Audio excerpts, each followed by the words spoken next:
Chapter 21. If a man is found slain, lying in a field in the land the Lord your God is giving you to possess, and it is not known who killed him, your elders and judges shall go out and measure the distance from the body to the neighboring towns. Then the elders of the town nearest the body shall take a heifer that has never been worked and has never worn a yoke, and lead her down to a valley that has not been plowed or planted, and where there is a flowing stream. There in the valley they are to break the heifer's neck.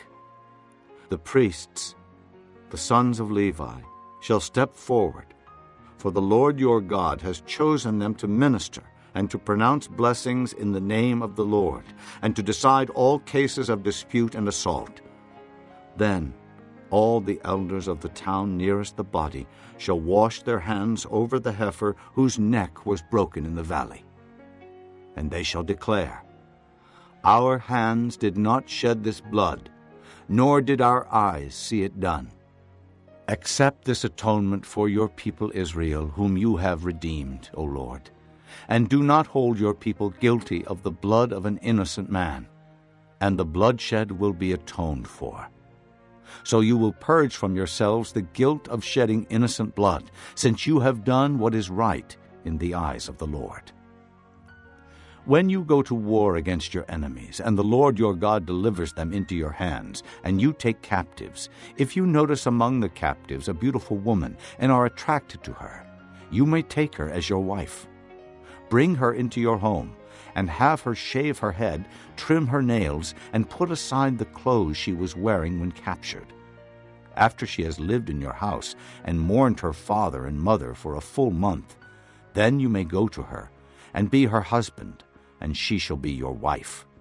If you are not pleased with her, let her go wherever she wishes. You must not sell her or treat her as a slave, since you have dishonored her. If a man has 2 wives, and he loves one but not the other, and both bear him sons, but the firstborn is the son of the wife he does not love, when he wills his property to his sons, he must not give the rights of the firstborn to the son of the wife he loves in preference to his actual firstborn, the son of the wife he does not love. He must acknowledge the son of his unloved wife as the firstborn by giving him a double share of all he has. That son is the first sign of his father's strength. The right of the firstborn belongs to him. If a man has a stubborn and rebellious son who does not obey his father and mother and will not listen to them when they discipline him, his father and mother shall take hold of him and bring him to the elders at the gate of his town. They shall say to the elders, This son of ours is stubborn and rebellious. He will not obey us. He is a profligate and a drunkard. Then all the men of his town shall stone him to death. You must purge the evil from among you. All Israel will hear of it and be afraid. If a man guilty of a capital offense is put to death, and his body is hung on a tree, you must not leave his body on the tree overnight. Be sure to bury him that same day, because anyone who is hung on a tree is under God's curse. You must not desecrate the land the Lord your God is giving you as an inheritance. Chapter 22. If you see your brother's ox or sheep straying, do not ignore it, but be sure to take it back to him. If the brother does not live near you, or if you do not know who he is, take it home with you and keep it until he comes looking for it. Then give it back to him. Do the same if you find your brother's donkey, or his cloak, or anything he loses. Do not ignore it. If you see your brother's donkey or his ox fallen on the road, do not ignore it. Help him get it to its feet. A woman must not wear men's clothing, nor a man wear women's clothing, for the Lord your God detests anyone who does this. If you come across a bird's nest beside the road, either in a tree or on the ground, and the mother is sitting on the young or on the eggs, do not take the mother with the young. You may take the young, but be sure to let the mother go, so that it may go well with you, and you may have a long life. When you build a new house, make a parapet around your roof, so that you may not bring the guilt of bloodshed on your house if someone falls from the roof. Do not plant two kinds of seed in your vineyard. If you do, not only the crops you plant, but also the fruit of the vineyard will be defiled. Do not plow with an ox and a donkey yoked together. Do not wear clothes of wool and linen woven together. Make tassels on the four corners of the cloak you wear. If a man takes a wife, and after lying with her dislikes her, and slanders her and gives her a bad name, saying, I married this woman, but when I approached her, I did not find proof of her virginity. Then the girl's father and mother shall bring proof that she was a virgin to the town elders at the gate. The girl's father will say to the elders, I gave my daughter in marriage to this man, but he dislikes her. Now he has slandered her and said, I did not find your daughter to be a virgin. But here is the proof of my daughter's virginity. Then her parents shall display the cloth before the elders of the town, and the elders shall take the man and punish him. They shall fine him 100 shekels of silver, and give them to the girl's father, because this man has given an Israelite virgin a bad name. She shall continue to be his wife. He must not divorce her as long as he lives. If, however, the charge is true, and no proof of the girl's virginity can be found, she shall be brought to the door of her father's house, and there the men of her town shall stone her to death. She has done a disgraceful thing in Israel by being promiscuous while still in her father's house. You must purge the evil from among you. If a man is found sleeping with another man's wife, both the man who slept with her and the woman must die. You must purge the evil from Israel. If a man happens to meet in a town a virgin pledged to be married, and he sleeps with her, you shall take both of them to the gate of that town and stone them to death. The girl, because she was in a town and did not scream for help, and the man, because he violated another man's wife. You must purge the evil from among you. But if out in the country a man happens to meet a girl pledged to be married and rapes her, only the man who has done this shall die. Do nothing to the girl. She has committed no sin deserving death.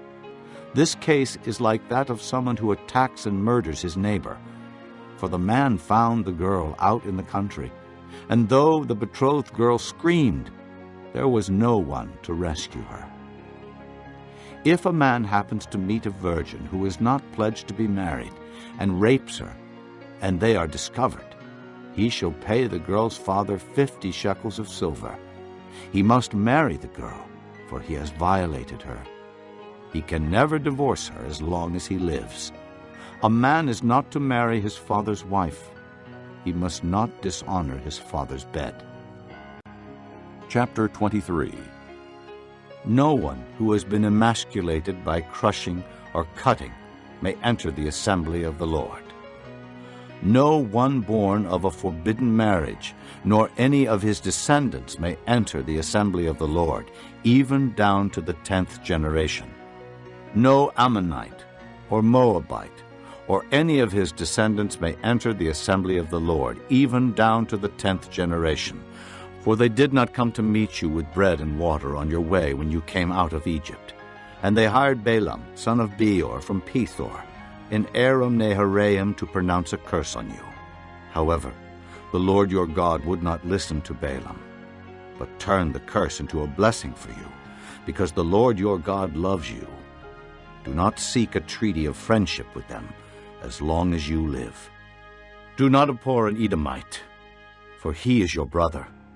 Do not abhor an Egyptian, because you lived as an alien in his country. The 3rd generation of children born to them may enter the assembly of the Lord. When you are encamped against your enemies, keep away from everything impure.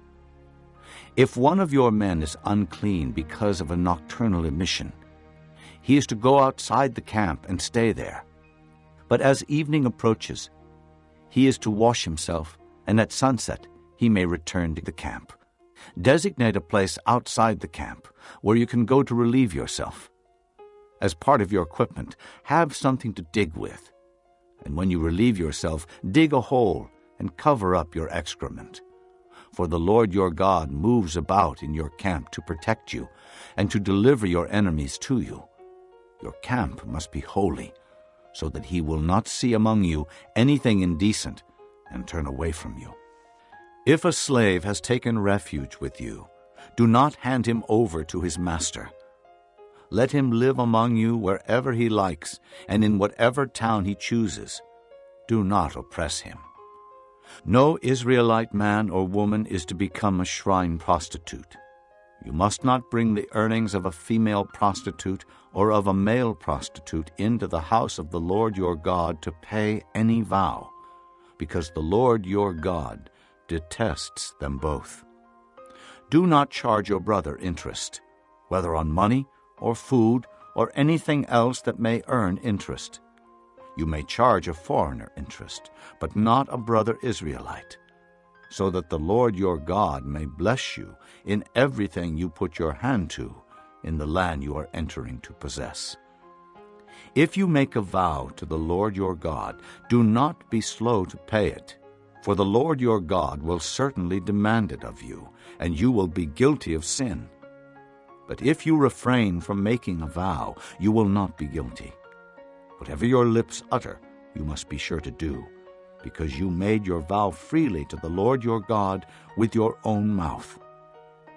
If you enter your neighbor's vineyard, you may eat all the grapes you want, but do not put any in your basket. If you enter your neighbor's grain field, you may pick kernels with your hands, but you must not put a sickle to his standing grain. Chapter 24. If a man marries a woman who becomes displeasing to him because he finds something indecent about her, and he writes her a certificate of divorce, gives it to her, and sends her from his house, and if after she leaves his house she becomes the wife of another man, and her second husband dislikes her and writes her a certificate of divorce, gives it to her and sends her from his house, or if he dies, then her first husband who divorced her is not allowed to marry her again after she has been defiled. That would be detestable in the eyes of the Lord. Do not bring sin upon the land the Lord your God is giving you as an inheritance. If a man has recently married, he must not be sent to war or have any other duty laid on him. For 1 year he is to be free to stay at home and bring happiness to the wife he has married. Do not take a pair of millstones, not even the upper one, as security for a debt, because that would be taking a man's livelihood as security. If a man is caught kidnapping one of his brother Israelites and treats him as a slave or sells him, the kidnapper must die. You must purge the evil from among you. In cases of leprous diseases, be very careful to do exactly as the priests who are Levites instruct you. You must follow carefully what I have commanded them. Remember what the Lord your God did to Miriam along the way after you came out of Egypt. When you make a loan of any kind to your neighbor, do not go into his house to get what he is offering as a pledge. Stay outside, and let the man to whom you are making the loan bring the pledge out to you. If the man is poor, do not go to sleep with his pledge in your possession. Return his cloak to him by sunset, so that he may sleep in it. Then he will thank you, and it will be regarded as a righteous act in the sight of the Lord your God. Do not take advantage of a hired man who is poor and needy, whether he is a brother Israelite or an alien living in one of your towns. Pay him his wages each day before sunset, because he is poor and is counting on it. Otherwise he may cry to the Lord against you, and you will be guilty of sin. Fathers shall not be put to death for their children, nor children put to death for their fathers. Each is to die for his own sin.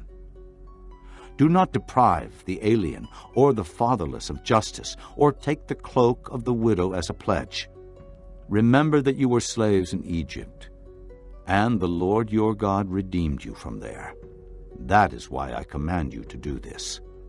When you are harvesting in your field and you overlook a sheaf, do not go back to get it. Leave it for the alien, the fatherless, and the widow, so that the Lord your God may bless you in all the work of your hands.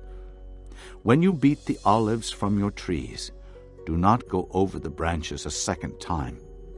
Leave what remains for the alien, the fatherless, and the widow.